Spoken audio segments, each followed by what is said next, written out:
Jūrmaloje yra 385 valstybės saugomi mediniai pastatai ir apie 700 vertų dėmesio. Leidžiamės į kelionę, bet davai viską nuo pat pradžių. Labs dienas iš Jūrmalos, sakau, latviškai be akcento kalbu. Gerai, nuo ko pradėsim šiandien? Šiandieną yra Jūrmala. Jūrmala ir Jūrmalos trumpa apžvalga, koncentruojantis į architektūrą, medinių namukų architektūrą, kuri man asmeniškai yra labai graži. Šiandien kompanija man palaikys Mademoiselle Aukštaūgė. Kiekvienas atskiras namukas, jis kažkuo tai savitas toks. Kiekvienas vis skirtingas yra, visur raižiniai, drožiniai. Blet, į stulpą atsitrenkiau.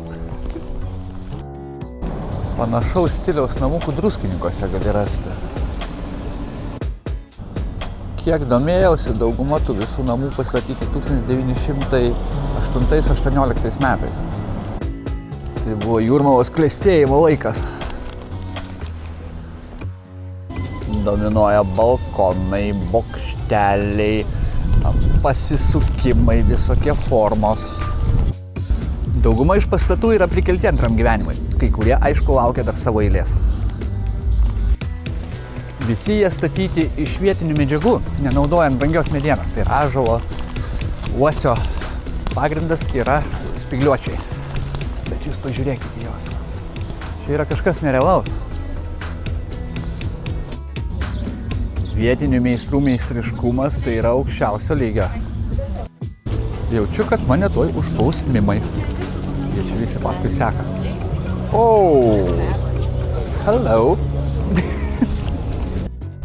Jeigu sugalvotum kurti filmą apie laukinius vakarus ir reikėtų dekoracijų, tai čia gali važiuoti drąsiai. Visi namukai, namukai, jau čia namai ir vilos iš tikrųjų, ne tik kad skiriasi savo išvaizdą, bet ir spalvom. Dar unikalesnis jos. Geltonas, žalias, mėlynas, rudas, visokių spalvų. Įvairybė. Aišku, reikia ateiti ir prie jūros, kaip kitaip. O kiek piebalgų vaikšto ir skraido. Kurie iš tų namukų yra ant jūros kranto. Tai vaizdai tenai iš balkonų iš viso atsiveria nepakartojami. Juos visus apeiti ir apžiūrėti yra neįmanoma. Ir už kiekvieno kampo vis kažkas naujo. Įdomesnio su bokšteliais, su balkonėliais. Šitas dar turi gražius vartus. Šiuolaikinė architektūra, kiek matosi, irgi išlaiko tokias pačias grakščias formas. Ką, ačiū, kad žiūrėjot. Kaip visą laiką, like, subscribe ir komentaras, kuris labai padeda man tobulėti.